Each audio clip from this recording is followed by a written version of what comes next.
Kinnett. Tony Kinnett. Tony Kinnett. Tony Kinnett. Tony Kinnett. Tony Kinnett. Tony Kinnett. Host of the Tony Kinnett cast. Let's get down to business. You're listening to the Tony Kinnett cast on 93 WYPC. WCYTV. Here on the Daily Signal. Good evening and welcome to the Tony Kinnett cast here on the Daily Signal, nationally syndicated first on 93 WIBC. There are not many things that the Democrats have up their sleeves at the moment, except the same nonsense that made a headline like 5 years ago.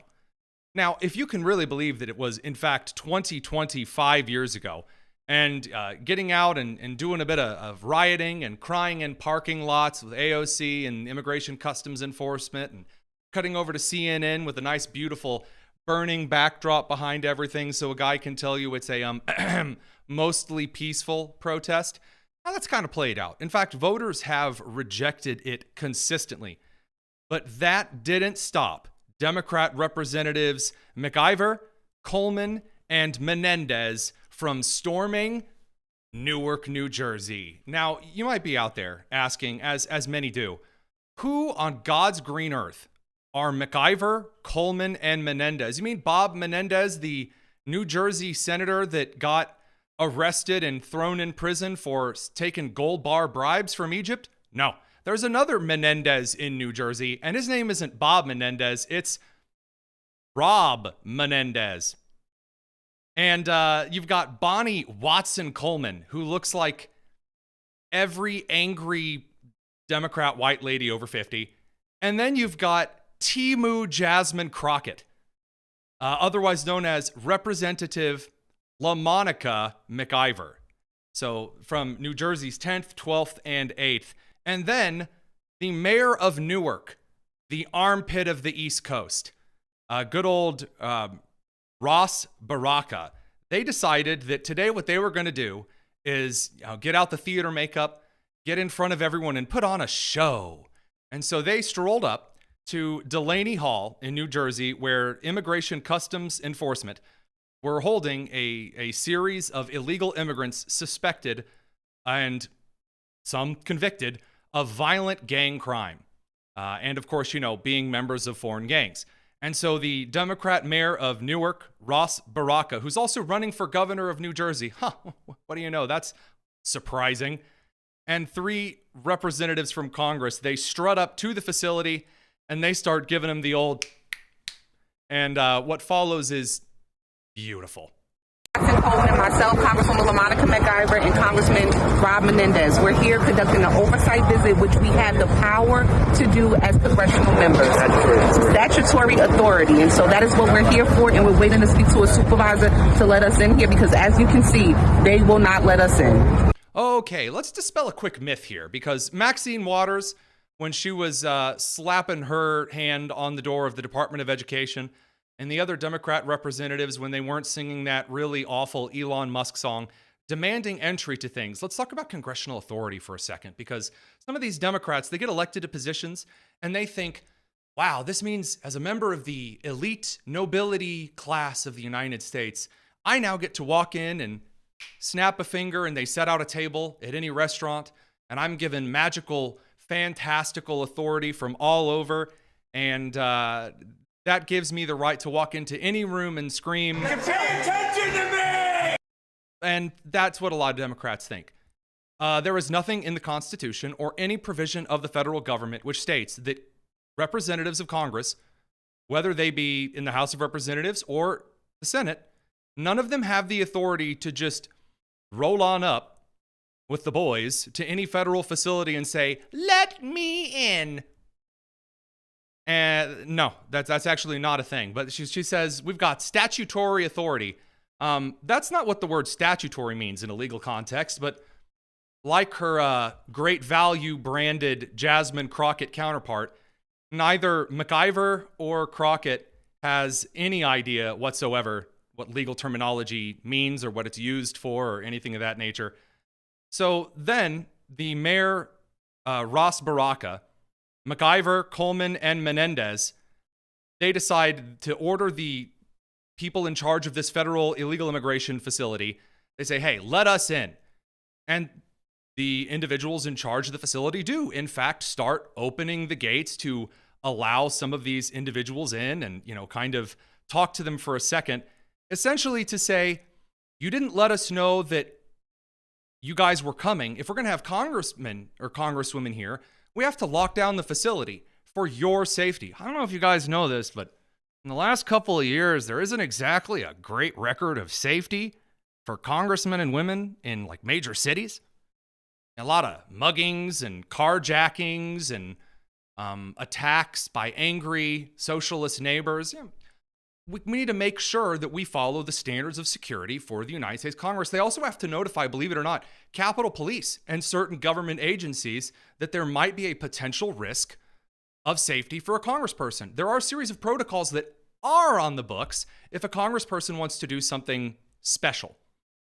Do they follow any of that? No. And besides that, Mayor of Newark is not a member of Congress. Ross Baraka does not have federal authority whatsoever. Just because he's elected super duper mayor of of Newark, New Jersey, does not give him the authority to bust in. So do they say, well, shucks, I guess we'll sing a rousing round of "We Will Not Be Moved" and then go home? No, they decide to throw hands. Because again, we live in an era of performative nonsense. And so what follows is, and for those who are listening to the podcast later or catching this on the radio, what the rest of us on the live stream are about to witness is Representative LaMonica McIver appearing to throw punches at federal authorities, which is a crime. And I was also told insurrection-y, and then good old Mayor Ross Baraka just straight up trespasses right in. And so it's pretty wild, but definitely worth watching. Here you go.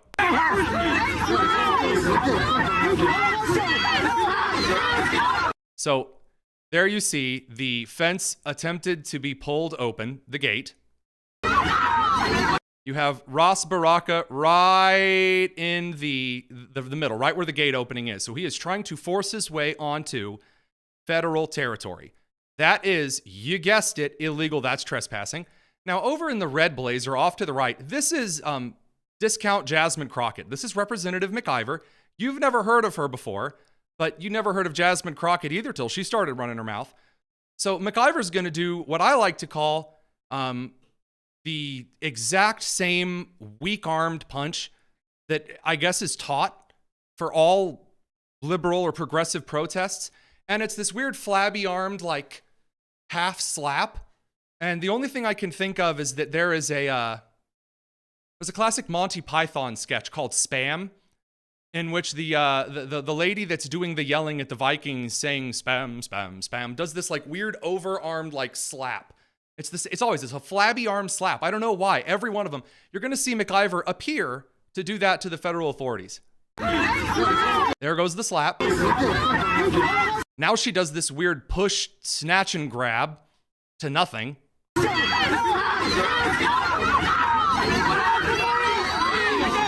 Now you can see what appears to be an aide, maybe a federal official. Someone is trying to pull McIver away from also breaking the law more than, again, it appears she might already have done. Now, I can't see Rob Menendez here. It looks like he's vamoosed. And I can't see Representative Bonnie Watson Coleman either.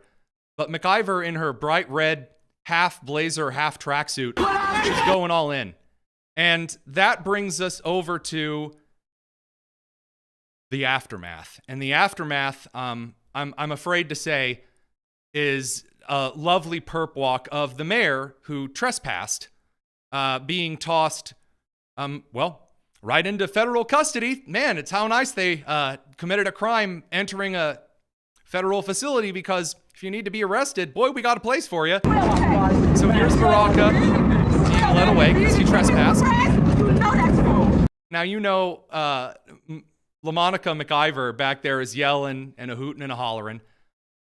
What I do find that's really funny about this is Mayor Baraka wanted so badly to be in the federal facility that, you know, those kind old ICE agents just said, no problem, buddy, we'll give you a tour.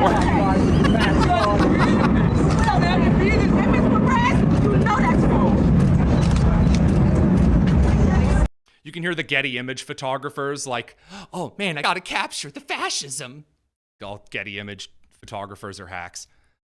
Now, this brings us to the press conference, because the real secret to these things is that MacIver and Coleman and Menendez were likely hoping that somebody was going to get arrested, because this is the idea. Now that someone's been arrested, they can now turn up the tears on camera.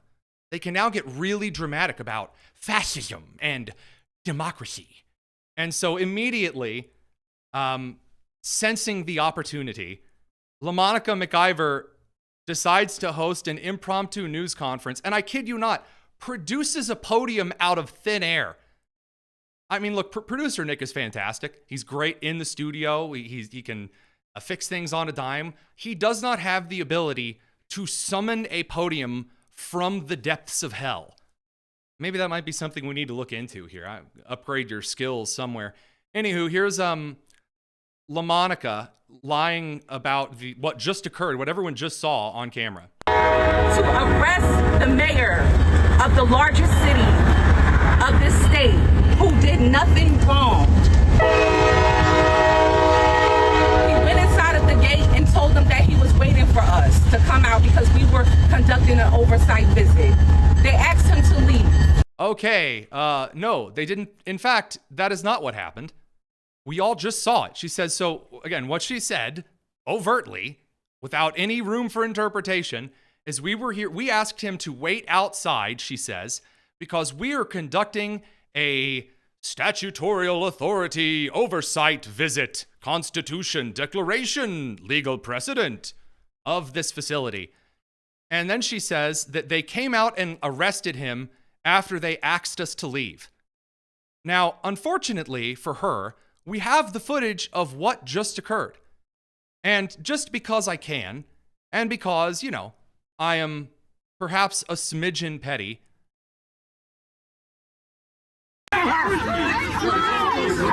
Now, see there at the front,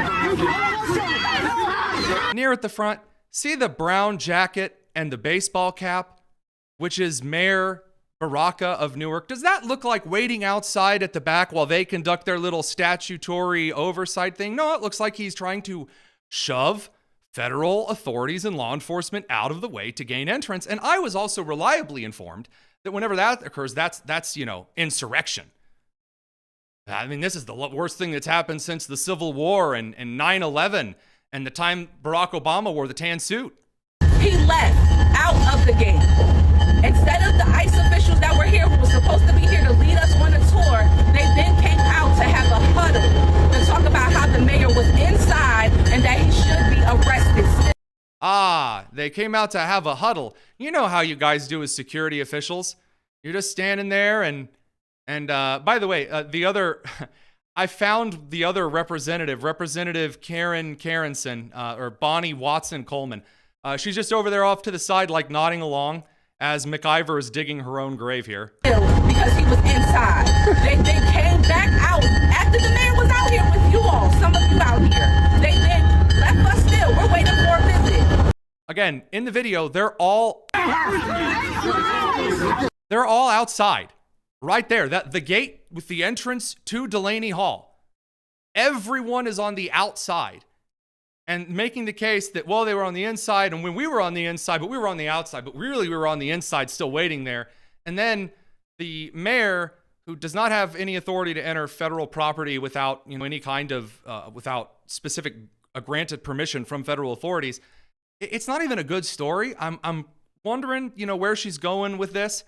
And then that clip is spread around quite quickly, and we get all of the statements because now there's outrage time again. We've got Judge Dugan all over again. Everyone's got to get out and go, oh, Trump and his fascism and arresting the biggest mayor.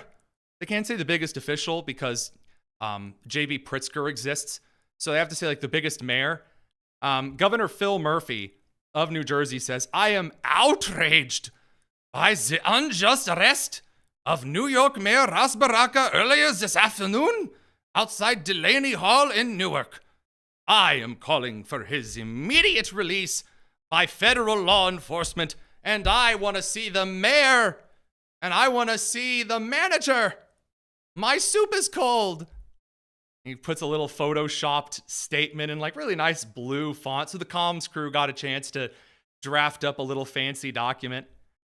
And because the Trump administration has officially lost all patience, and, thank God they have, U.S. Attorney Haba released a statement, quote, "The mayor of Newark, Ras Baraka, committed trespass and ignored multiple warnings that we have on camera from Homeland Security investigations to remove himself from the ICE detention center in Newark, New Jersey this afternoon.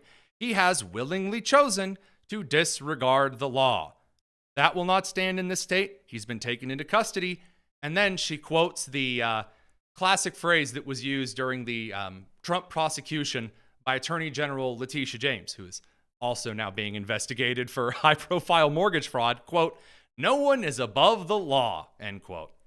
Beautiful. The Department of Homeland Security released another thread showing some of the guys that they arrested. Chinchilla Caballero, who is an active member of MS-13. Ramos Marin, who is an active member of several suspected member of gangs. Just person after person after person who these Democrats were going in to free. So Maryland man, here again, fantastic stuff, loving it.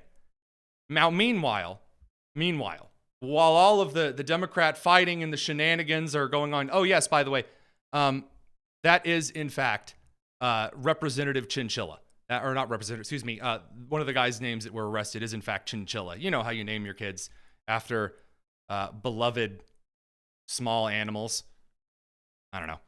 Meanwhile, the Republicans have decided that the best thing to do at this point in time, is to take this easiest momentum opportunity in history. While Democrats are screaming fascism, flagrantly violating the law, and, doing all kinds of additional nonsense, the Republican Party in Congress has decided to call for tax hikes. So, one of the reasons that Republicans were pushed into power in Congress in November of 24, obviously we got to raise some taxes, which is what Republicans are known for. So, so that government spending can increase. Here is Representative Andy Harris, a Republican from Maryland, explaining on Fox today why right now what Republicans need to do is raise tax. Again, a Republican in Congress raising taxes. Tell me about this 40% tax bracket. So what we would do is, as you know, Maria, before the Tax Cuts and Jobs Act, the highest bracket was 39.6, yes, and it was less than $1 million. Ideally, what we could do, again, if we can't find spending reductions, is say, okay, let's restore that higher bracket. Let's set it at maybe $2 million income and above to help pay for the rest of the president's agenda, which is, of course, no tax on tips and potentially other tax cuts. Ah, yes. Okay, so the idea is we're going to raise taxes on parts of the country, not just extend the Trump's tax cuts, which he wants, because God forbid that now that Republicans are in power, they actually cut spending. There are federal programs galore. DOJ has found them. DOJ does not have the authority to cut parts of the federal budget. You may remember that when we said this was an auditing agency, they were going to find areas of fraud, of waste and abuse. Now you have Republicans who, I'm not joking, are arguing that the government should not defund Planned Parenthood, the abortion network, in the latest continuing resolution, this latest budget nightmare that Republicans are arguing over in Congress.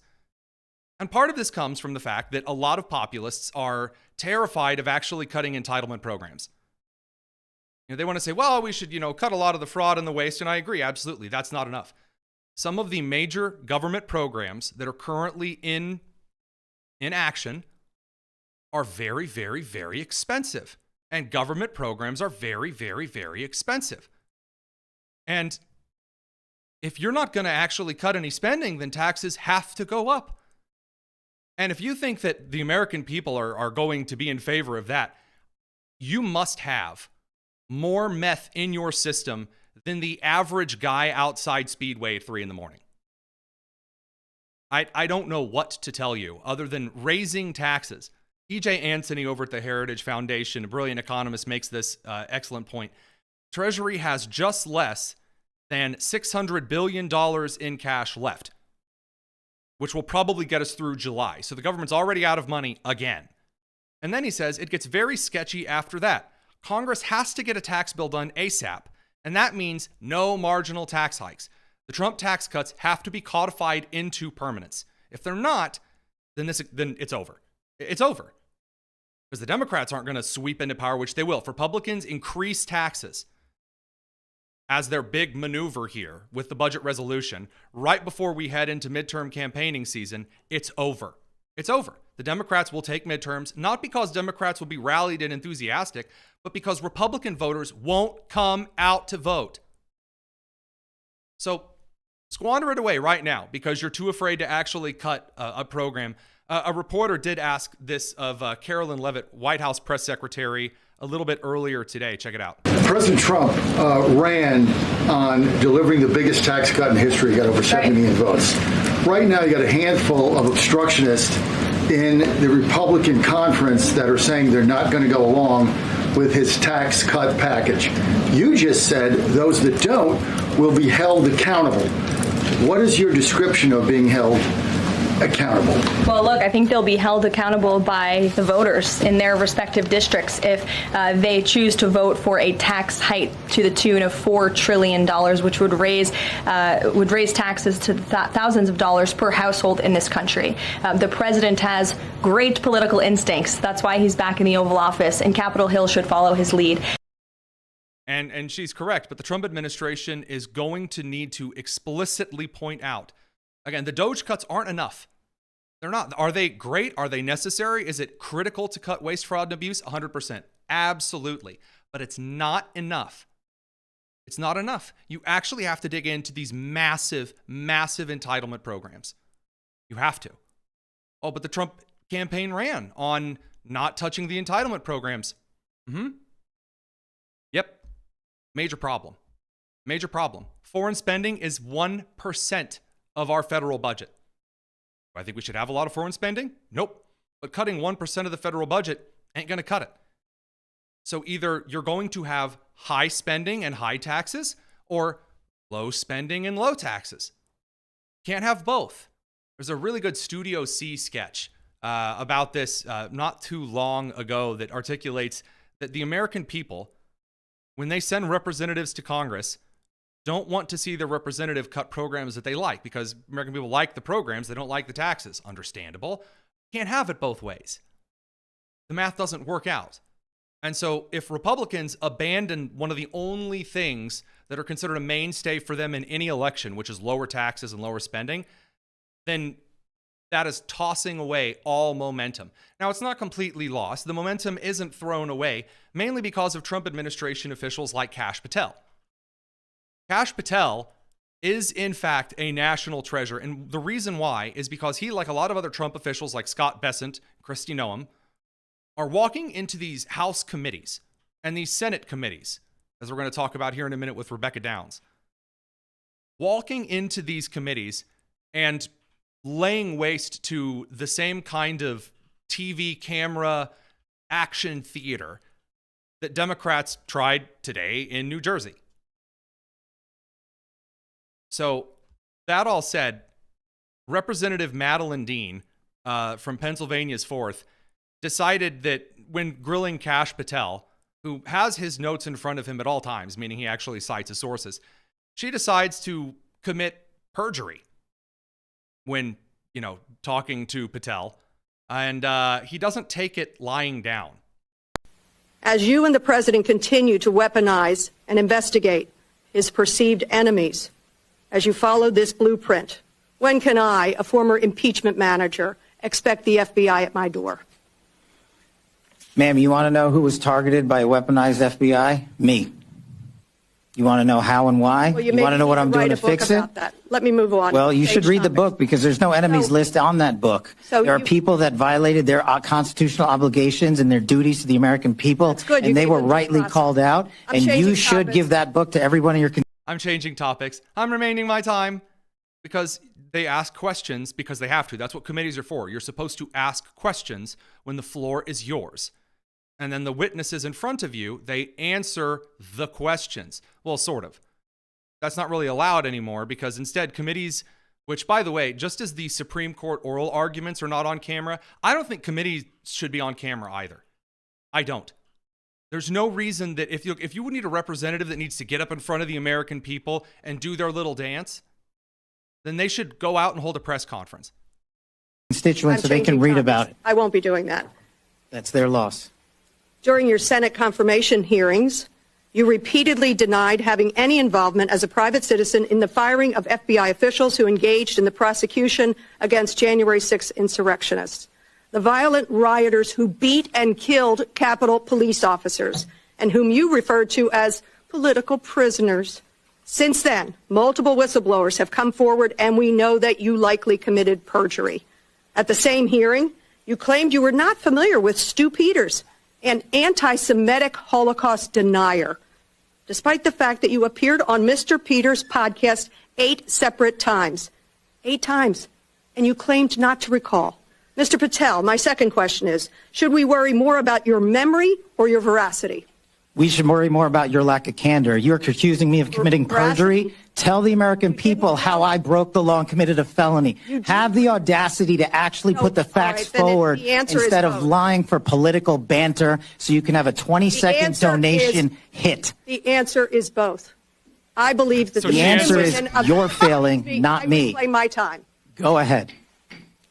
She's so mad because it doesn't work. They're supposed to be terrified and scared. Why aren't they scared of her? Why not? You're asking for more than $1 billion than the president's request. Are you going to go to the president and straighten out that gulf? I'll do what I've always done and represent the American people, defend this country, and make sure the Constitution is always upheld and the FBI is never weaponized. Maybe you should do the same. So you agree with the president when he says he doesn't know if he should uphold his constitutional duty? If you want to just keep putting words in my mouth, the TV cameras are outside. I thank you. I yield back. Again, this is an unserious moment, sadly, for the FBI. I yield back. More so. Okay, so just a real cool fun fact here. After you say I yield back, you're done. I yield back means my microphone is off. I'm done. You don't do I yield back. Oh, wait, P.S. This is a sad moment. AOC crying in a parking lot. This is a sad moment. Nancy Pelosi kneeling on the floor with a kente scarf. This is a sad moment for democracy and the FBI. All right, that's real special. Kash Patel also went over to the Senate, and we've got Rebecca Downs from townhall.com on the line, and John Fetterman, whom has decided to play the role of Caesar in the next Shakespeare play. We'll be back in just a second. Don't go anywhere. It's the Tony Kinnett Cast.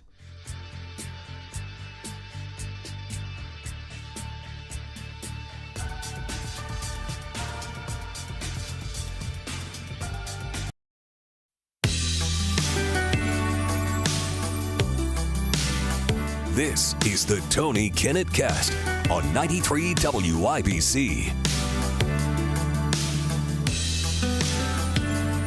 I swear, we take our eyes off of the Senate for 5 minutes, and already shenanigans are afoot. Rebecca Downs, townhall.com, one of their great editors. We got a hit on a few senatorial nonsensical happenings. The first of which is something that's the most recent, maybe less important.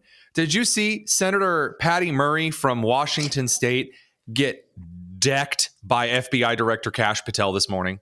Gang cases, 3,000 cases against violent well, that's not my question. We know that you... Well, you asked if I was weaponizing the FBI, and I am not. I'm giving you the hard, concrete examples of the men and women putting handcuffs on bad people, doing harm to our children and innocent Americans. I do not see weaponization. But you have placed on leave FBI employees responsible for the investigation of January 6th. That sounds political to me. I have not placed anyone on leave who has not violated their ethical obligation or their oath to the Constitution. So if they were investigating January 6th, you believe they were violating an ethical obligation? Nope. I think the common theme here is you putting words in my mouth, and I'm not going to tolerate it, nor will the men and women of the FBI. Well, you did place on leave an analyst responsible for investigating Russia's meddling in the 2016 election. Is that politicization? Is that retribution? No, not if she broke the law or the ethical guidelines. I don't know which case you're talking about, but that's the standard. And we will hold ourselves inwardly accountable, and we will not be strayed from our mission because people think we are politicizing the Bureau. If you want to talk about someone who was attacked by a weaponized Bureau, you're looking at him. And now he's the director of the FBI, and he's cleaning it up. Well, I would just say to everyone who's listening that the FBI needs to be focused on its mission to keep the entire country safe. It should not be weaponized for partisan political gain. Thank you, We are. Chairman. Senator Kennedy. I mean, ooh, fiery. So it was really fun to watch how he totally clapped back at her for putting words in his mouth. First of all, that's a takeaway, whatever the topic was. But I love how rich it is, right? We hear Democrats talk about concerns with lawfare and weaponization. Hello, we just came out of the Biden-Harris administration, which was the most weaponized, politicized Department of Justice we have ever seen. And I like to remind people that was not only against Donald Trump, that was not only against Kash Patel, as he himself mentioned. It was about pro-life, peaceful pro-lifers praying at abortion clinics, parents expressing issues at school board meetings. I'm telling you, it's really not getting any better, even amongst themselves in the party. So True. obviously, Delusional. I know the senators are having a moment with, committee members. We're talking about these hearings that have just become TV spots for them. They're not even satisfied with their own party now. John Fetterman, and I can't believe we've kind of danced around this story just a little bit. I know that Town Hall's covered it. There's this New York Magazine article that came out not even 7 days ago. The news cycle just moves that quickly. That says, quote, since winning in 2022, John Fetterman, Democrat of Pennsylvania, has lost his closest advisors, including 3 of his top spokespeople, his legislative director and his chief of staff. Former and current staffers paint a picture of an erratic senator who has become almost impossible to work for. Whoa! So the complaints that they outline in this article, they don't like how he's more moderate, at least in how he speaks. Not in how he votes. Yeah, than the rest of the Democrat senators. From Pennsylvania. Yeah, and he's pro-labor, which Democrats are not really pro-anything in the economy anymore, which is hilarious. True. And he's not anti-Israel. And so they're very upset about it. What is going on? So a few things. When it comes to working in Congress, my understanding is there's a lot of turnover. People bounce around to different offices. They get jobs that are better for their home work life elsewhere in politics. So that's not exactly surprising that in general that he'd have different staff over the years. He's been a senator for a few years now. But it strikes me it's the Israel thing, right? Because the Democrats are in such disarray. Tony, I wrote multiple articles on this a week for Town Hall about how the Democrats are in disarray, especially on Israel. Because you're not writing the same thing over and over again. It really is a situation of multiple instances. They cannot stop eating themselves. It's wild. But yeah, so John Fetterman, not only is he the most pro-Israel Democrat we've had in the Senate or in Congress in general, he might just be in Congress in general to begin with. I think that shows there's still some hope it's a bipartisan issue. How much, we could talk for 20 minutes alone on that. But it really says something that they are deciding to go after John Fetterman after Democrats defended him and Republicans expressed concern with his mental health and his health following his stroke. And now he's been in office in a few years. And, it's kind of like the tables have turned. And I do find that curious. And the contributor, his name escapes me. Maybe you could enlighten our readers or viewers, sorry. But I remember he posted the article on X and he's like, oh, I'm so excited to share my new piece. And it's like, okay, this is what you're excited about, that you're taking down a Democratic senator. And I have noticed, I have a piece coming out today, that Tom Cotton, a Republican senator, very Republican, very conservative, no doubt about that, is defending John Fetterman over X today. And he said, we don't agree on everything, but he did defend him from what Fetterman himself, what others have called a hit piece, because that is exactly what it is. Yeah, so it's Ben Terrace who wrote the article. Yes, Ben somebody. I knew that. And then, of course, I didn't even see this. You guys, I just want to say as a moment as a broadcaster, It really is drinking from a fire hose. I don't mean to start an interview and then in the middle of the interview say, oh, wow, and there's yet another article from the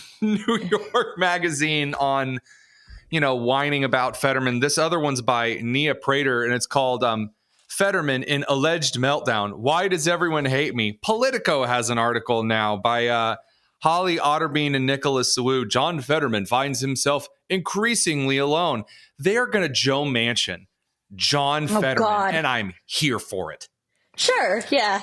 Now they're having me defend John Fetterman. I was something of a fan of Joe Manchin, especially when he became an independent and was on that watch. Is he going to run for Senate again as an independent? Is he going to run for president? He did neither. But yeah, it's interesting how I definitely agree with that assessment. I don't know if you remember earlier this year, we may have even talked about it. Oh, is John Fetterman going to become a Republican? No, he would be a terrible Republican, and at least he knows it. I don't even think he'll become an independent unless the Democratic Party really pushes him out, which is possible. It took certainly a long time for Democrats to do that to Joe Manchin. It took a little less time for them to do that to Kristen Sinema, as both entered office as a Democrat and then left office as an independent. They both retired last cycle. But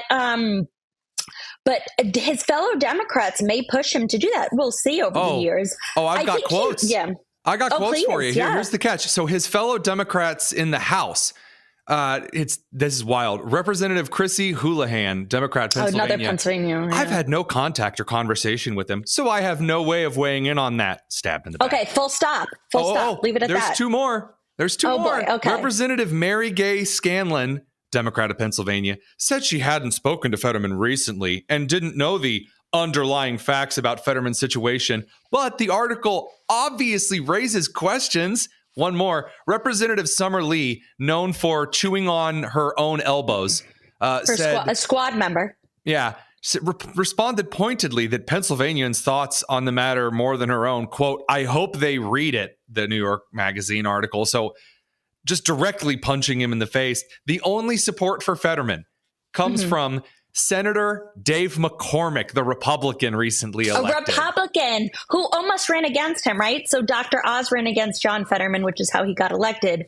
There was the difference between Oz and McCormick was point something in the primary. So they almost did run against each other. Now they serve with one another. And it is interesting to see the report. But it really baffles me. Why do I care about those quotes? Those are the most pointless quotes. Summer Lee is also an anti-Israel squad member. Why do I care what she thinks of pro-Israel John Fetterman? I mean, yeah, she's also ratchet, so I don't really want to hear that too. Honestly, as far as these progressive goobers in the Democrat House who want to toss Fetterman out with the bathwater, this is how you get Joe Manchin. I know you said that exactly. Fetterman would be a terrible Republican. He would be really bad at this, and he knows it. I don't think that it matters at this point whether or not you'd be a good or bad Republican. I mean, good heavens, look at Lisa Murkowski. She's not exactly a shining badge of Republican. And she's from bright red values. Alaska. She doesn't have the excuse that Susan Collins from bluish Maine does. I want to point that out. Right, exactly. Now, this is the point of McCormick. This is what McCormick said about him. And then I want to ask a little bit about Senator Cotton. He said, Dave McCormick told Politico, Fetterman is, quote, authentic and a fighter. These disgraceful attacks against him are not the John I know and respect, end quote. He said that he and Fetterman have a great relationship, both professionally and personally. When the Republicans are the only ones that aren't calling you a stroke-ridden Hitler man, as the Democrats are currently lambasting Fetterman as, I got to tell you, you really might see another Manchin. And out of Pennsylvania, we're getting really, really close to that 60 vote threshold every day with senators announcing they're not going to run for re-election or they drop in the party. This is a wild time to be around. It is. It certainly is. What a wild time to be alive. I would say that John Fetterman, and this is what I meant to say just a moment ago, I think he would say, right, I haven't talked to John Fetterman about this, but I would say I'd love to, though. We would have him on the show in a heartbeat. I would say that he would say he represents what the Democrats used to be. He also recognizes, especially during the 2024 election, that he is from a purple state, and Donald Trump won Pennsylvania 2016 and 2024. That's how he won the election in large part. That was a state Kamala Harris really needed to win, but she didn't pick the popular enough, moderate enough governor from there as her running mate. So John Fetterman knows who he represents. At the end of the day, it's up to the voters of Pennsylvania. I like to remind people of that. You and I, we provide journalism and or commentary on these things. So that's why we matter, even though we're not Pennsylvania voters. But it's ultimately up to those voters. And then with regards to Tom Cotton, so this was actually the most recent post he had from 11:22 this morning. John Fetterman and I have had our differences, but he's a decent and genuine guy. The radical left is smearing him with dishonest, vicious attacks because he's pro-Israel and they only want reliable anti-Israel positions. Disgraceful. Couldn't have said it better myself. So that brings us to kind of the final point that I want to address here with you. Sure. When you have individuals, remember, this is how Elon Musk became a Republican. Again, wild times. And he would post the meme of the individual that was standing in the middle, that would consider themselves a moderate or a centrist or whatever. And then you'd have the far left, and then you'd have the person on the right. And then the far left person shoved the person in the center down towards the right, where the right helped him get back up. And the left is like, you're evil and terrible. And it appears that this is happening in real time with not a moderate, not even a centrist, a guy who originally announced himself as the progressive of the working class. And all of his voters have been shivved by the left. Again, the Union Labor Democrats of Pennsylvania. Oh, yeah, that's been a sight to see. What, a couple of social issues is all that Fetterman has to moderate on? Again, it's such a strange thing that we're seeing guys who the left originally championed forward as a possible presidential pick now are on the outs with their own party. It's wild to watch, and it's kind of fun to watch from the other side. I will say, Democrats in disarray, hopefully they get you views. They certainly get us clicks at Town Hall. Maybe you could pull a Pete Buttigieg and be gay and grow a beard. That seems to work for a few of them. Who knows? Yeah, right? They love the focusing on DEI, especially because, Biden, he picked Pete Buttigieg, I'm thinking, because in large part because he was gay and he could have a DEI hire for that position. Well, I mean, to be fair, Indiana's mayors are known for their ability to screw up a town's transportation. So, sounds like it. I mean, any Democrat administration would love it. Rebecca Downs, townhall.com. Thanks for stopping by. Appreciate another week of the down low. Mm-hmm. We'll be back in just a second. Don't go anywhere. It's the Tony Kinnett Cast. Mail time. Mail time. Mail time. On the Tony Kinnett Cast. All right, we've got a couple of great questions in this evening, and I won't waste any more of your time before we dig right into them. So this first one is from Joan. You can submit questions over at mailtime over at tonykinnett.com. Look at the Chiron and its beauty. TonyKinnett.com. We'll read them, especially if they're really horrible. I like those kinds of questions. So Joan said, I listened to Tony Kinnett and Maya McGinnis on April 26th, and I'm not sure I understood your exchanges. It sounded like you both believe the tax cuts would be bad. Please note the following. And then she talks about a lot of times like the JFK tax cuts actually increased revenue, Reagan tax cuts increased federal revenue, and the George W. Bush tax cuts also increased revenue. The problem with these cuts were the increases in spending. The more money that rolled in, the more Congress spent. So am I against the tax cuts? No, but tax cuts, suggesting that you're going to lower the tax rates, mean nothing unless you actually cut the spending. Right now, the U.S. is throwing money hand over fist at entitlement programs. Entitlement programs are large-scale spending apparati, which are built based on the number of people in the United States en masse. So these are services that everyone has access to, and everyone is allowed to withdraw from with little to no oversight. These would be Social Security, Medicare, and Medicaid. All three of them are, in fact, poorly run. Now, there are a lot of people in the country who like Medicaid, and there are a lot of people in the country who believe that because they've paid into Social Security all of their life, that no one should touch Social Security because otherwise that means they won't get their money. And a couple of things can be true here. So we're going to blend this into another question that was asked during the show from Richard Lincoln. He asks, I've been forced to participate in what I've called the Ponzi scheme of Social Security for more than 60 years. And now it's, sorry, Charlie, too bad?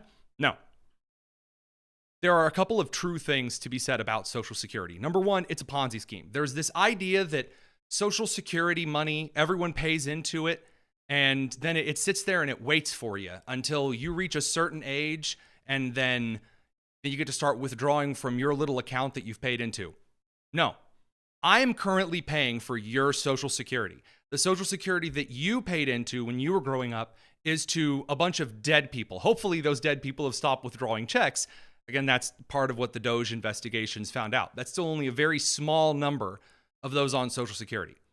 So your money's not actually going into a magical account. It is a steady stream of taxed revenue. There are more people on Social Security now than those that are paying into it. And part of this comes from the social revolution in the 60s that said women need men like fish need a bicycle. So women stopped having Catholic-sized families. And so instead of having more children who paid into Social Security to assist the aging relatives, we had two things happen. Number one, people started living longer, so they're on Social Security longer. And number two, less children to pay into it and more people going into it meant there was less to go around. And it's a massive bloated program. And it is, in fact, one of the things bankrupting the United States. Now, is Social Security responsible for it? No, but when the government runs out of money, it can't pay Social Security. There's no money that's like just sitting there to pay people. And as E.J. Antoni from the Heritage Foundation pointed out very clearly, the government will be out of money in July. There's no, if we all pay Social Security today, so if, my paycheck rolls around, I pay a part of it to FICA. That gets divvied up to more people on Social Security than there are to fully fund that Social Security check. That's just the math. So what do you do? Do you just say, well, sorry guys, we're going to close down Social Security and everyone gets nothing? No, I don't think so. I think you work to pay off those who are currently on Social Security, and those who aren't withdrawing yet have an opportunity to privatize it. George Bush, you can criticize George W. Bush for a lot of things in his administration. When he tried to privatize Social Security, that was the best idea ever. And everyone called him terrible and evil and awful because money that sits in a federal bank tends to leave. It happened a whopping 10 years after Social Security was created. It was already bankrupt. Already bankrupt. So we can all sit here and pretend that like everything's fine, but this smacks a lot to me like a teacher licensing conversation that I used to have when I was writing education policy. Teacher licenses mean nothing. They mean nothing. Taking a test to prove you can be a teacher, they mean nothing. They don't actually prove you're a teacher. The worst teachers I've ever observed in it as administrator were highly licensed. So what I've said is we should end professional development requirements for teachers, and we should make the hiring and firing of teachers by principals high stakes, meaning that the principal needs to pay attention to who they're hiring. And teachers complained about that and said, well, I had to go through all of these licensing things. I think people beneath me should have to do it too. That's not how you run a country. That's not how you run policy. Screw someone else because I got screwed is a bad way to do things. That's petty. That is. And the idea that what we really need to do is like throw all of our money into Social Security and like that's going to fix things because you paid into Social Security. You are in fact entitled to the money that you put in, but the money's not there. Again, it is a Ponzi scheme because you are being told to pay into a system so that someday you will receive from that system. But that demands, like a Ponzi scheme, that someone else is eventually suckered in and screwed in to paying for you. Well, the problem is we're running out of people to pay into it, and there's more and more people and more illegal immigrants and more individuals who are camping in that Social Security lane. Now, others have suggested, hey, well, we should just raise the retirement age. I don't think that's the move. What I do think should be the move is gradually ending Social Security because it was a bad idea at the time. The government sucks at managing money. We should phase it out and allow me to take all of the money that I've paid so far in my young life into FICA. That should be allowed to be privatized and earn money like a Roth IRA does, or a regular IRA, or 401ks. Because so far the government's done a really awful job of managing it. So when I say that Social Security is a Ponzi scheme, that's exactly what I mean. Medicare and Medicaid, I'm sorry, they're failed programs. Healthcare in this country is expensive in part because everything is federally subsidized. The insurance industry is federally subsidized and regulated. The healthcare industry, the manufacturing of healthcare goods is subsidized and regulated. So if your doctor's office can charge $250,000 to Medicare or Medicaid, well, what? Like, are we just going to pretend that's just going to be allowed to go on forever and ever ad nauseum, amen? No. That needs to change. The problem is that's unpopular. People say, well, I deserve it. Okay. That doesn't mean that our country is going to be able to live off of that forever. You do have to cut spending. It has to come from somewhere. You say, fine, well, we need to reduce the military spending budget, and also we need to cut foreign aid. Okay.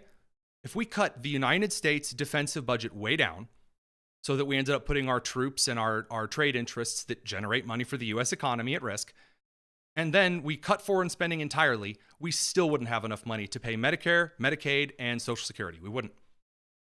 So what do you do then? We have the budget. We have it in front of us.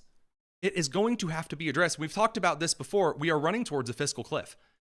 And so, again, I'm not the first person to say this. I won't be the last. Mark my words, we will reach a point. We will reach a point in which the United States just has no more money, and all of the congressmen and women are going to stand around going, no, it's their fault. No, it's their fault right now. They haven't done anything.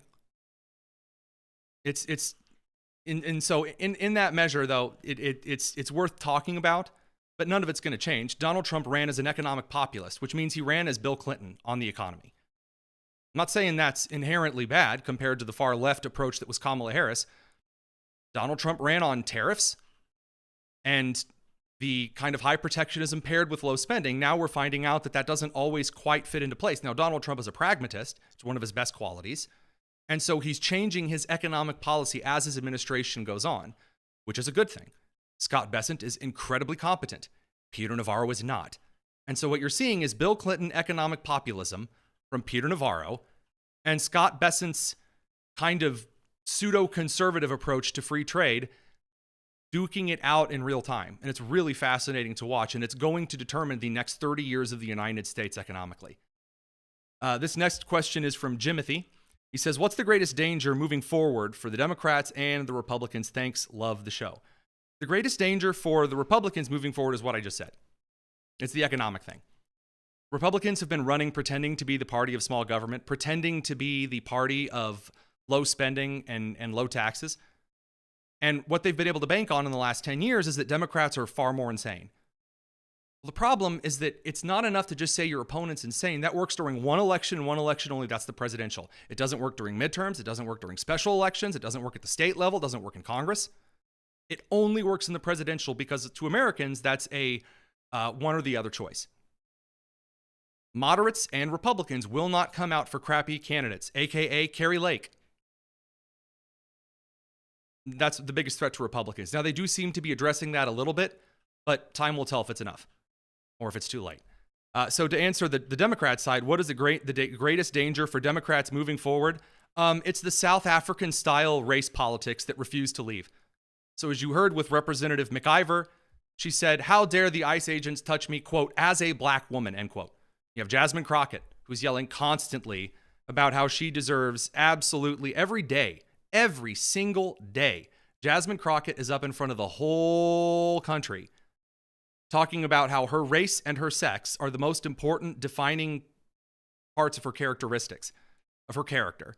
She was, again, doing it earlier today. They try to act like, oh, political violence, it's the Democrats and it's the liberals. And it's like, actually, I mean, I'm not going to say that like a left-leaning person cannot be violent, because that would be like crazy to say that somebody can't be. But baby, y'all got the white supremacists galore, okay? There we go. Like all of them. You got the Proud Boys. You got the neo-Nazis. You have people that. I've looked at all of the places the neo-Nazis are currently flying the swastikas. That would be the left-leaning anti-Israel, pro-Hamas protests, where they're waving the Palestinian flag and the swastika and pictures of Hitler with hearts on it. That would be the left that is doing that. And yeah, there's a small fraction of the right that is indeed engaging in that kind of stupid identity politics.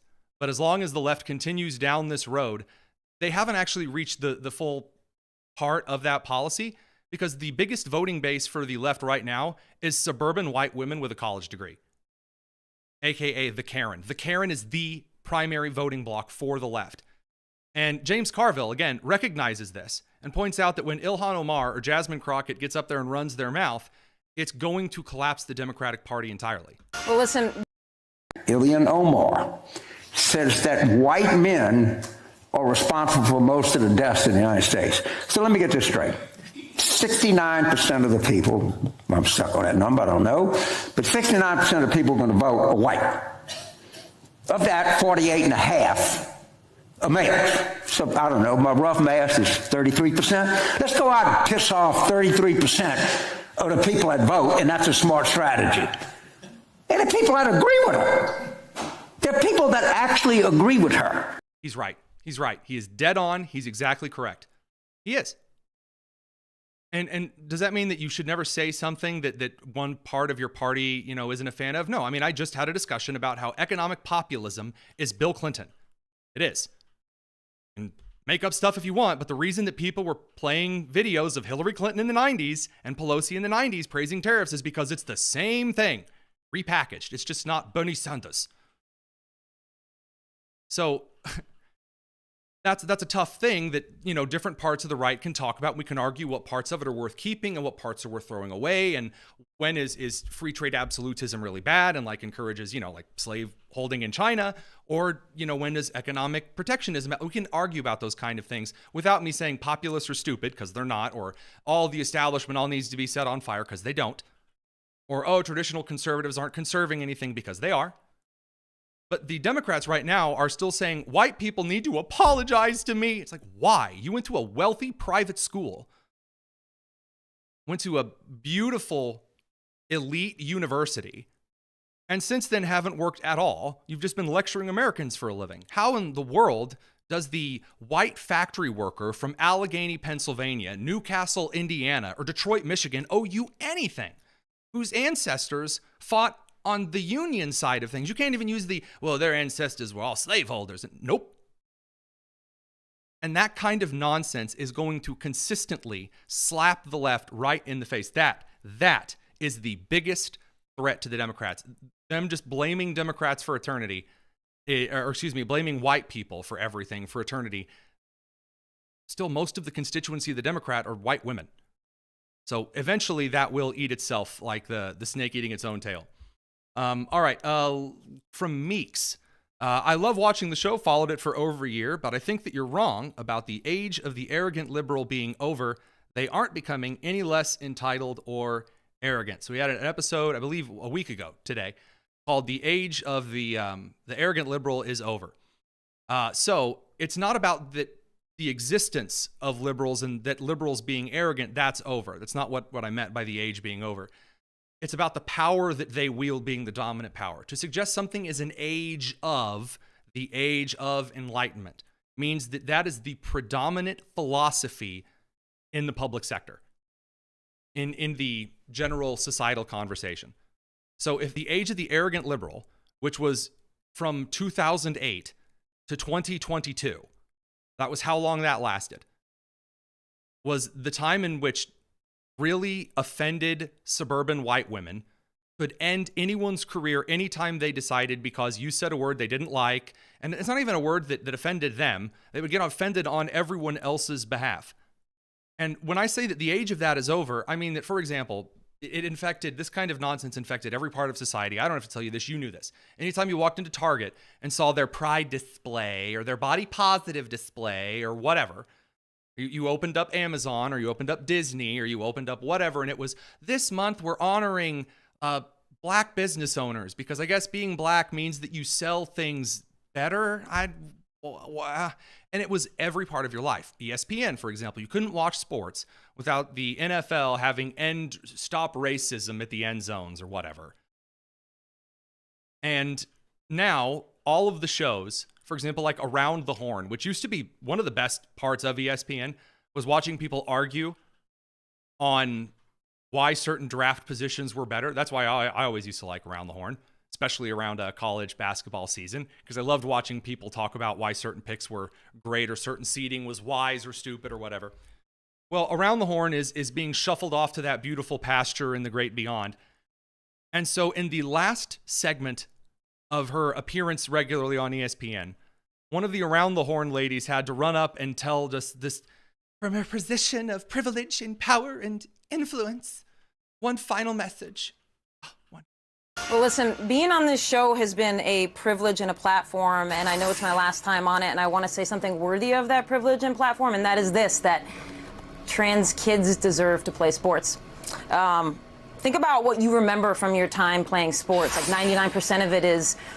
Yeah, I remember growing up playing sports that there weren't dudes with penises running around in skirts. I remember that we weren't allowed to go into the girls' locker room. That's what I remember growing up from my time in sports. Finding that jersey for the first time, your favorite number, community, joy, those high fives. Yeah. You know why I didn't walk around like high-fiving the girls' swim team? Because I wasn't on the girls' swim team. I didn't high-five the girls on the girls' basketball team. I mean, unless... we traveled together and there was a guy's game and a girl's game, something like that. I mean, the nonsense. And by the way, she's already very well aware. She looks kind of like Jim Carrey in this, in the downward shot there a little bit. Kate Fagan, I guess. Anywho, she's going to get a little more serious now and emotional about, again, the trans sports.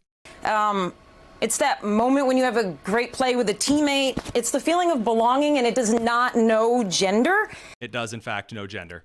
And trans kids deserve that the same as everybody else does. And Tony, this space... Oh, Tony, hey! ...has on Around the Horn, it's been about diversity and inclusion and lifting up new voices because... No, it's not. Or the reason Around the Horn is being canceled is because it became just the inclusion and, diverse voices. Because if you don't have a gay non-binary horse from Saskatchewan, then how are we going to know who wins between the Ravens and the Giants next week? Sports is joy. Sports is joy. Yes, thanks, Dolly. Sports is humanity. And the more people who have that, the better. And Tony, I love you. So thanks for having me back on. And the guy's just like, okay, thanks. Okay, trans kids were always allowed to play sports. You just have to participate in the sports with your other biological, similarity individuals. You got a wang, you got the bone structure and the build of a dude. Guess what? You get to play with dudes. If you're a bad male athlete, you don't get to drop to the women's athletics and then beat women and cause permanent brain and facial damage. For example, like with Peyton McNabb. Or again, the numerous cases of sexual assault that came out of places like Loudoun County, Virginia. Man, horny, hormone-ridden teenage boys might want to change in the girls' locker rooms? No. I, for one, am shocked that didn't work and that people in the general public of the country weren't excited for that.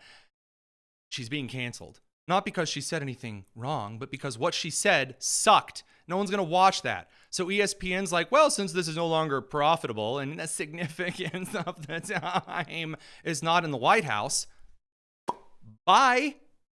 So long.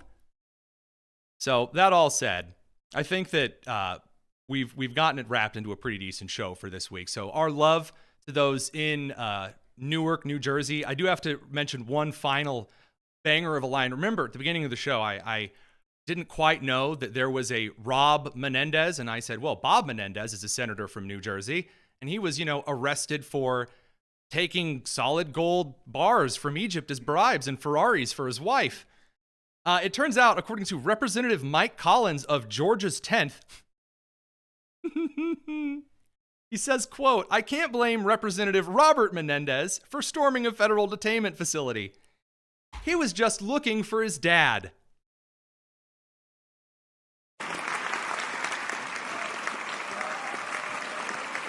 That may be one of the greatest things I've ever seen. That's his dad. His dad is the federal bribe taker.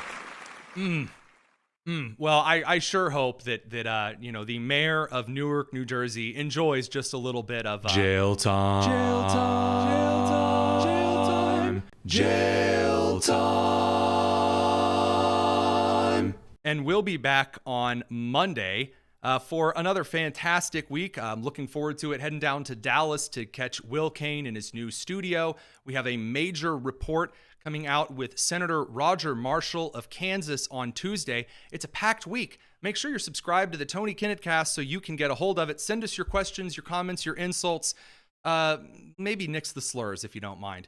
Thanks for tuning in. It's the Tony Kinnett Cast here on the Daily Signal, nationally syndicated, first on 93 WIBC.